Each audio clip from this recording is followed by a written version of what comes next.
Darling, guess who's back from jail? That should be our intro for the podcast.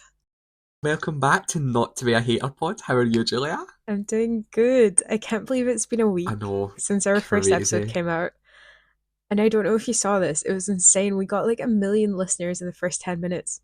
It was crazy. I was honestly so excited We are about the it. we are now the new chart topping podcast. So we are, guys. Not surprising to be honest, because we're icons. Yeah. So what have you seen this week? What's been new? Well, I've had a bit of a tough time emotionally recently. Had some emotional damage that I was going through. So, of course, I turned to retail therapy. Yeah, And as a marketing student, that's always interesting because I'm able to identify how I'm being marketed to and should be able to make good decisions. But I am still very easy to market to. yeah. Me too. It's fine. So, did some retail therapy the other day. I don't know if you've heard of this little brand called Rhode. I have. Yeah, Rhode by Hailey Bieber. yeah, So I caved and I finally ordered some stuff from them. And obviously, like their marketing is top tier. yeah, Like their influencer marketing, their UGC, just organic sort of content. Like everyone is always talking about it, yeah. They're doing very well. Very, very well. especially about the phone cases recently I as was just well. going to come That's, on to that. Yeah. yeah, so I really wanted one of the phone cases. I've not tried any of the lip balms.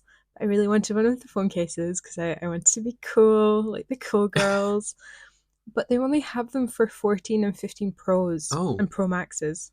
And I have an iPhone 13. So I wasn't able to get it. But I went onto the website and I was having a little browse and I saw the phone case and I was like, oh, I wish I could get that. And I couldn't.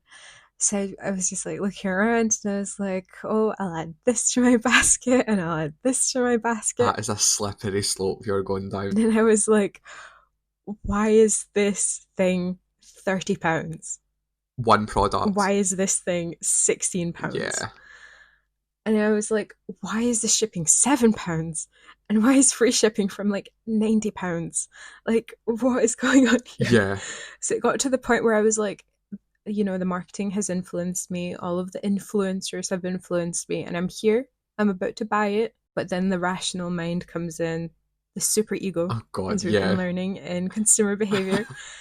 It comes in, and I'm like, should I really be spending this money?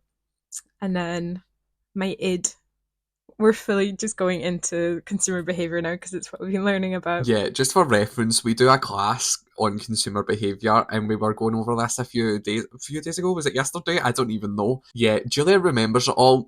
I kinda remember some of it. So we're just gonna go with it. But yeah. But the id took over, and I was like, you know what? I've been through so much emotional trauma recently, getting rejected from everything. I'm just going to go for it. And I am so excited to be getting these things. If anyone wants a haul, I got 3 of the lip balm things. I got one that's tinted and 2 untinted ones. And then I got the glazing milk, which I'm not Oh yeah, I've fully seen that. familiar with what that is, but I'm really excited to try it.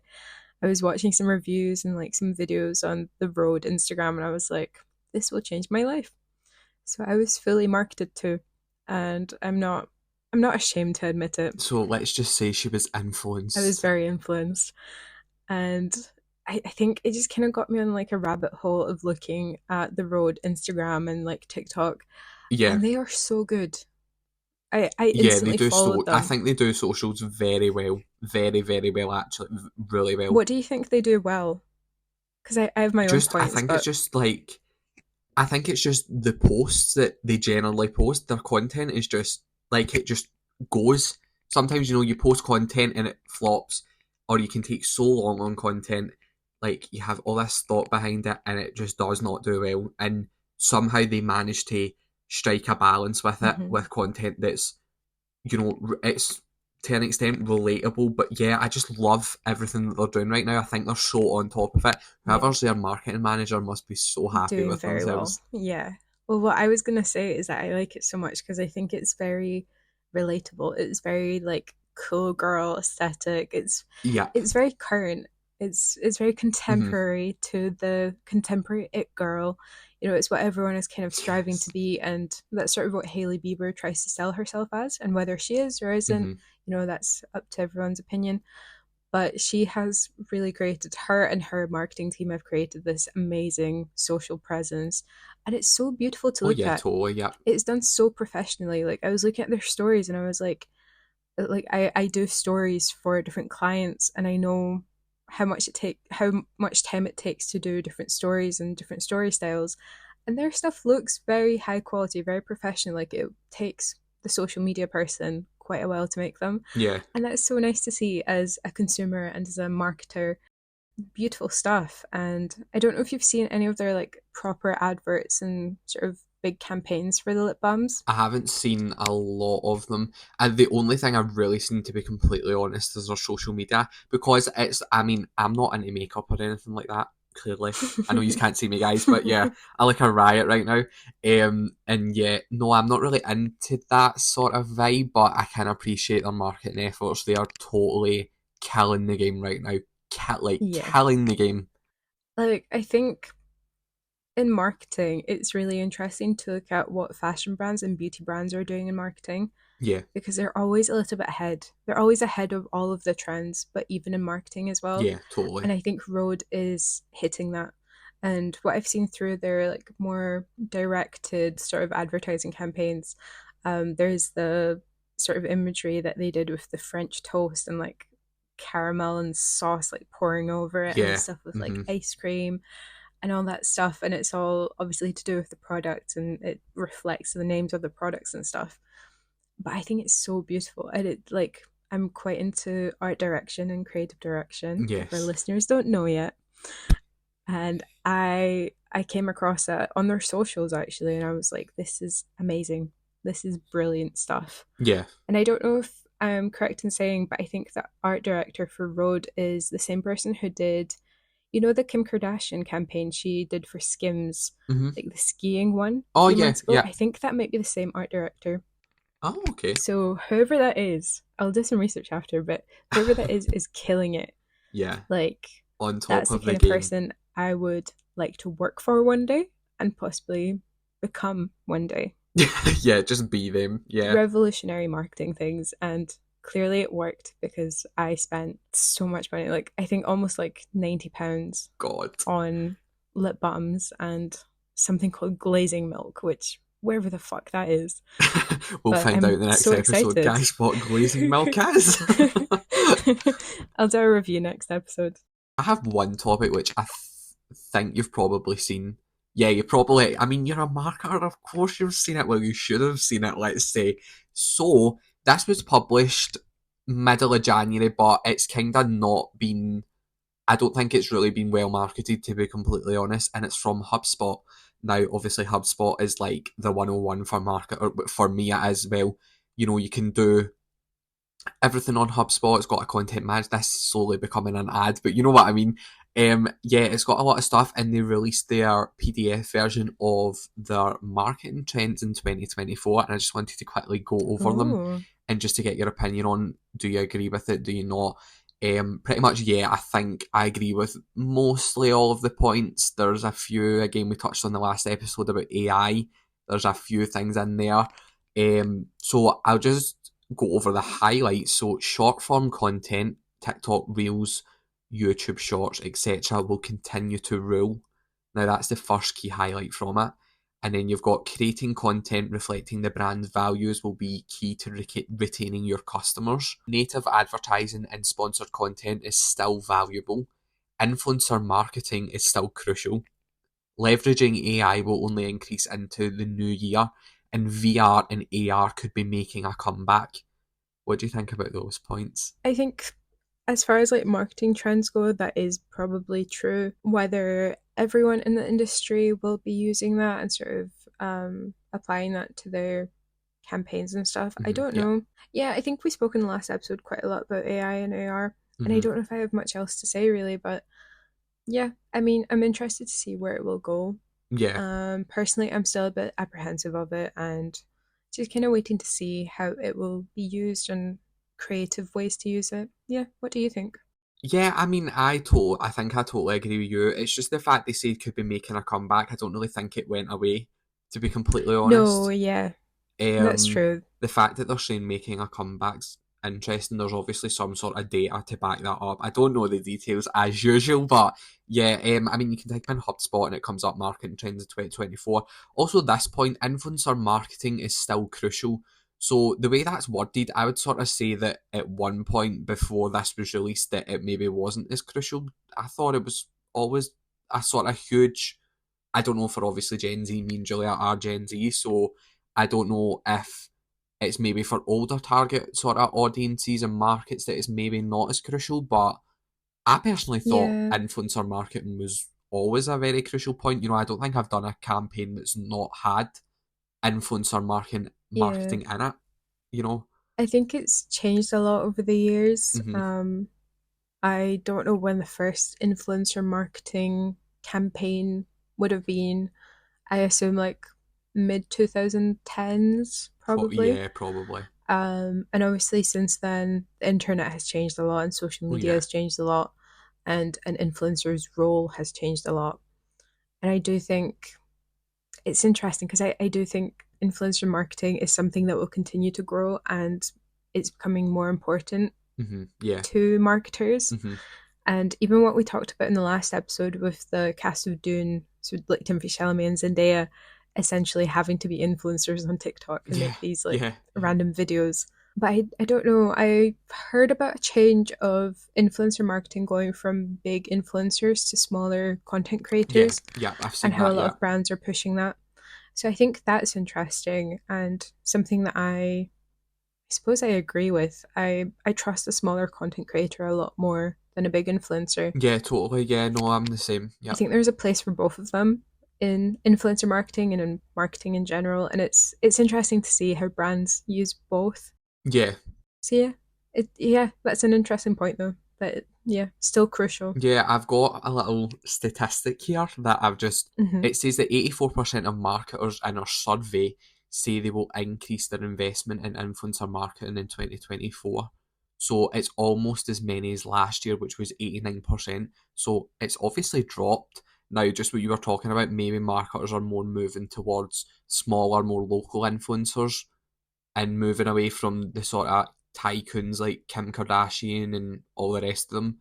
I think, yeah, personally think, yeah, that'll be a huge move to more smaller influencers at events rather than trying to get the big people in, like Kim Kardashian, Yeah. who has you obviously a man of following. Like she's huge still. Nobody like, yeah, nobody can take that away from her. She's still huge, Hmm. but I definitely think that smaller influencers are definitely on the rise, and I think marketers need to adapt to that. Also, just to touch on the other point, short form video content, TikTok Reels, YouTube Shorts, etc., will continue to rule. Do you agree with that? Yeah, absolutely. Yeah, I yeah, me yeah, too. it's interesting because I quite enjoy short form content.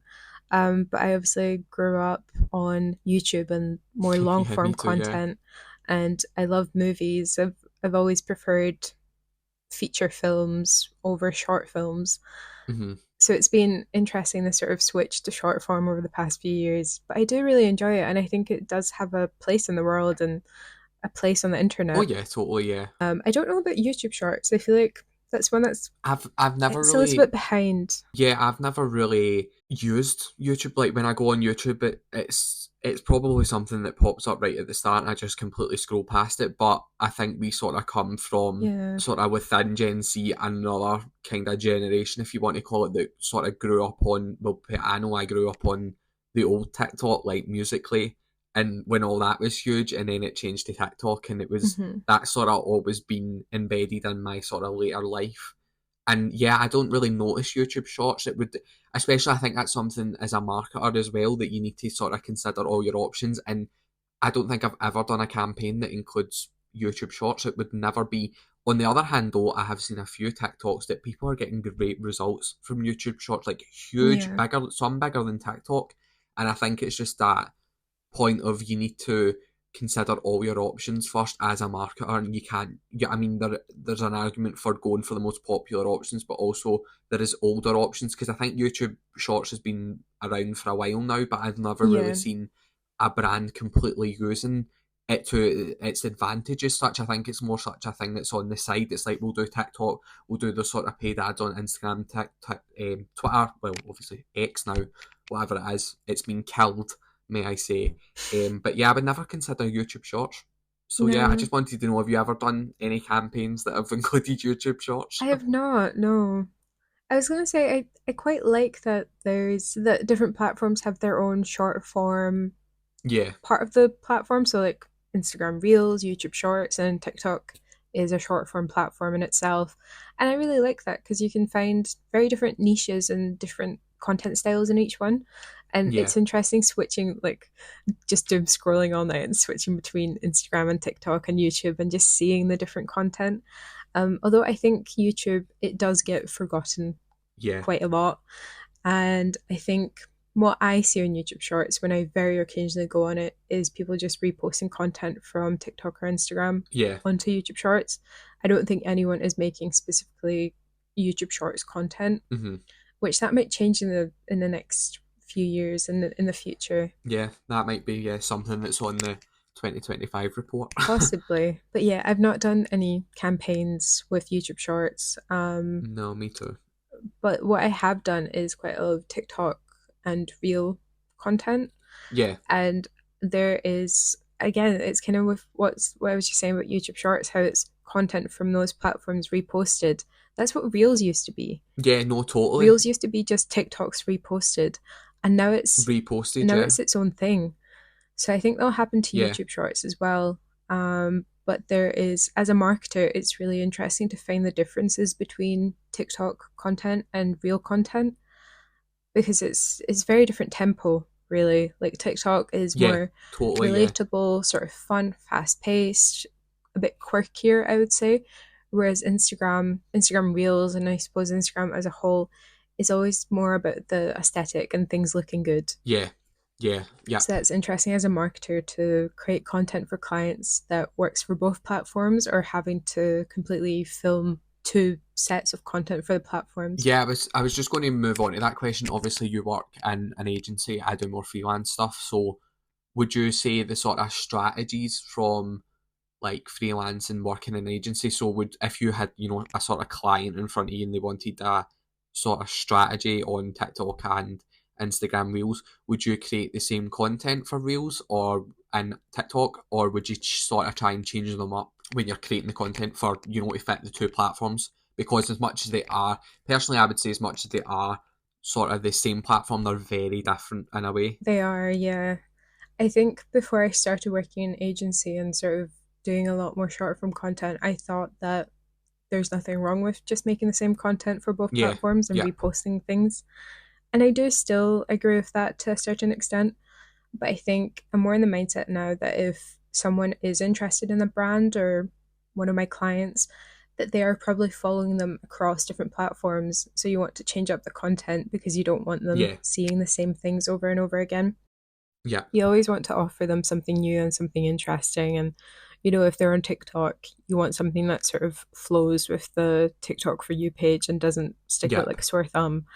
So I think, and obviously when you're in an agency setting, you're having to really manage your time, and there's a lot of different budgets, and a lot of the time you're having to sort of rush things as well. So sometimes you have no other option than to repost the same thing.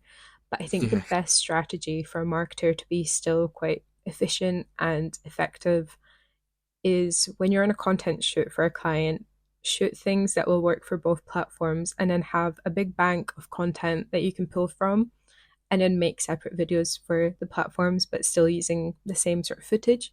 So it still yeah. has that sort of the same message that you're trying to get across, and but still quite different. I think that would probably be like my advice. I'm not exactly an expert. That's just kind of what I've been doing, what I've been seeing. Or yeah, I mean for TikTok, you probably want to be posting more often than Instagram Reels. Yeah, yeah, And a lot of the time it'll be shorter content on TikTok, and yeah, it's just different things that you sort of learn what works for your client as well. yeah. Again, yeah, I think it's important to touch on that as well. That every client is different. There's not one strategy that fits all, and especially working. with some freelance, sort of, I work with sort of smaller clients, and yeah, they all expect a lot of different results, Hmm. and you don't really have one way to get those results. You need to sort of tailor it and come up with a sort of social strategy that works for that client, that you could use it on a completely different other client or brand for that fact, and it would just not work. And equally, you could use the same one and it could work. It's just a sort of, you need to tailor it. That's what I would say personally. Yeah. No, like social media is a hard job, guys. Oh It yeah, may not seem yeah, like it a lot of the time. It seems like we're just on Canva on our laptops or on our phone watching TikToks and Reels, but like there is a lot that goes into it, and I think people are starting to realize like marketing is a massive part of a business, and yeah, especially in the current day and age, you can't really get by as a business without having a digital presence and having some sort of marketing. yeah. No, totally. So we are becoming more important, which is nice to see. Taylor Swift is taking over the world. But what I wanted to talk about specifically, so this is like hot topics plus marketing, because Yeah. it intersects. Taylor Swift is a brand. She is Oh yeah, a totally. Huge marketer's brand. nightmare and daydream, to be honest. Yeah, I keep saying to everyone, because I'm always talking about Taylor Swift and about marketing, and I'm always like, yeah, you know what? I would love to do Taylor Swift's marketing because I could do it so much better than her current team, because they are just missing out on Yeah, opportunities. But what I wanted to talk about today is Taylor Swift's new album and the different yeah. variants that I've are seen coming out for this. that, and how this has been a trend with her for the Hmm. past few years, and the discourse around this on the internet, especially TikTok, because that's where people Yeah. sort of talk about things the most.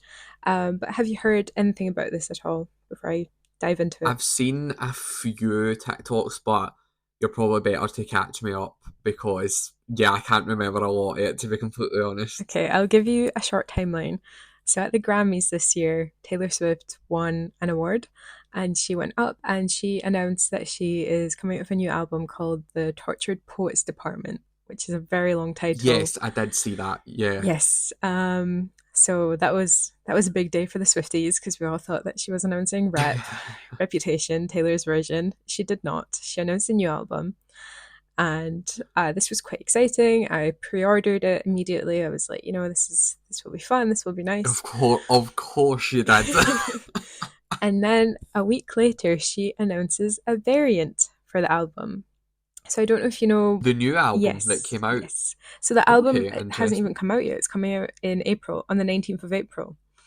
So this is an album that hasn't even come out yet. It is in pre-order, and she suddenly comes out with a new variant of it, which includes a new album cover and one extra deluxe song that is specific to that variant. Okay. So as soon that is announced, people are like, okay, oh no, she's doing variants for this album cycle again.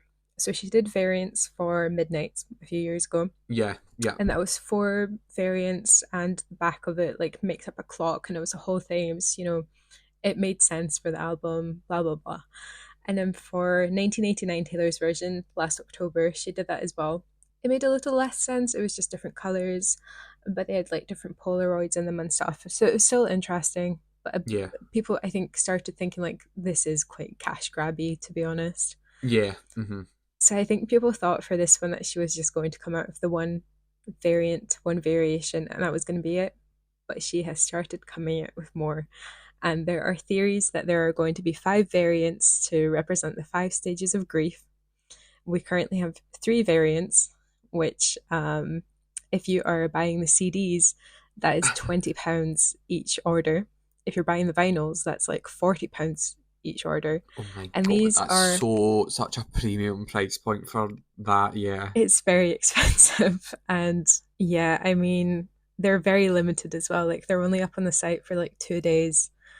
And if you don't get it, you might never be able to get it again. right, So okay. that is an interesting marketing thing that they've brought in about this sort of scarcity mindset of limited edition, limited time, and the different variants and how they're supposedly giving you a different thing, even though it's all the same album, just one extra It's song. all the same, right? Okay. So, what's your? I just to go back to that. What's your opinion on that? Do you think, because looking from it from not a fan perspective, it'd be different if Beyonce done something like this. Then I'd probably be a bit more behind it. But from that sort of perspective, I would see that, not to be a hater, obviously, but I would definitely see that as a cash grab on Taylor Swift's behalf. I mean, I get why she's doing it, and I get that obviously there's hype around it, and that sort of putting that sort of time constraint on it, and not being able to get these albums and people freaking out. But I mean, five of the same album with one extra song each in it, that is such a cash grab. That's what I think. Well, I think that it's Yeah. a cash I mean, grab. there's only three out so Yeah, far. And these are just speculations. She might not come out yeah. with more variants, but it seems like it will happen. But yeah, as a Swiftie, I I am tired. I am tired of the variants. I think Midnight's made sense. It was kind of cute. 1989, I got all of them. Two of them came broken, which is a whole issue with the Taylor Swift merch store. Things just don't arrive. Was that a issue? I didn't know that. Is that an issue with? Is that like a big thing that the merch always comes broken or whatever? Yeah, the merch is just terrible. Like Oh either God. the designs aren't good or the quality is just terrible. Yeah, I think her merch store and just like the people who design the merch and promote the merch, I think there's some major issues with that.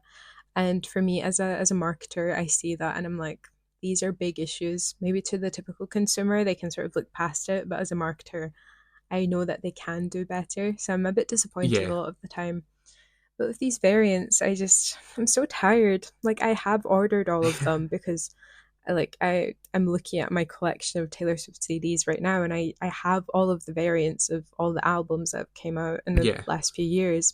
So I'm not going to stop now, obviously, because I'm a Yeah. consumer, I'm a capitalist. She's a capitalist. But I am tired and just thinking like, oh, there's going to be two more variants. I'm going to have to pay for shipping again for these two separate ones. It's interesting marketing. It's an interesting case study of how, Taylor Swift on top of the world, sort of top of her game at the moment. Everyone's talking about her. Why is her marketing team lacking? Why are they doing this? The variants, sure, it might have some meaning to her, but I feel like it's so unnecessary. And it has something to do with like her charting and stuff like that. But as a fan, as someone who genuinely enjoys her music and thinks she's okay as a person or whatever, Questionable. I'm I don't know. just a bit disappointed with all the variants. Yeah, no, totally. And I don't Yeah. know. This is kind of going to hot topics and TikTok things, but there's an account on TikTok called Brian Licious 2, and he is quite possibly my favorite Swiftie because he hates Taylor Swift, I could get behind but him. he loves her music. So he is able to properly criticize her and her actions, but still be Okay. a fan. And I think he's a person that a lot of Swifties could look up to because I think Swifties get a bad rep. Reputation Taylor's version. Get a bad rep for being very cult like and fanatic and not seeing Taylor's faults and stuff like that. And he's just a really Yeah. funny creator. But the way he criticizes her is really fair, I would say. And he also has a thing right now with mispronouncing or like making up different names for the new album. So it's funny. It's a whole thing on TikTok. I love it. As I did say, I'm a bit indifferent to Taylor now, but I think as a person, she's kind of the worst. I'm not going to lie. She's not. Don't get me wrong. She has done some amazing things. Like everybody, like you need to think of this as a balance. She's done equally amazing things, but she's also equally done terrible things.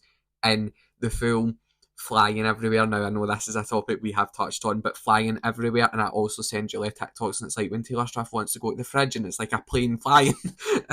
I send her them a lot, but it's like I think she needs to sort of from the brand point of view, she needs to see what she's doing wrong, and I don't think she sees what she's doing wrong, and I think that's why people who aren't in the realm and love Taylor Swift don't like her because also one the fans sometimes are mental.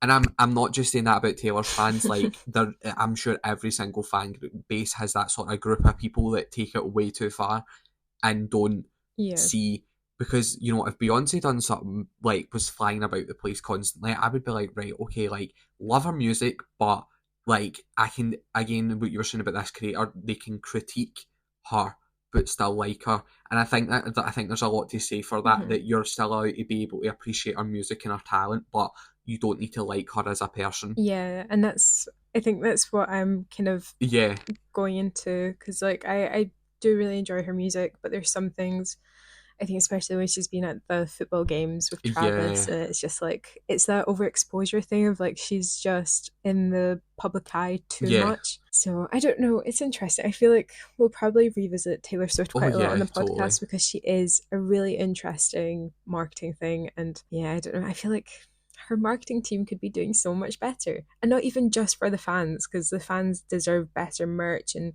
communication and all this stuff, but they could be doing better to make her more money. Yeah. Like there's so many missed opportunities of just different things that they could be doing better that would actually benefit Hmm. her, but they're ignoring that. So yeah. Love that. Yeah. Okay, so thanks guys for listening to episode 2. Who knew we would make it here? Because I don't think we did, but yeah, thank you so much for listening.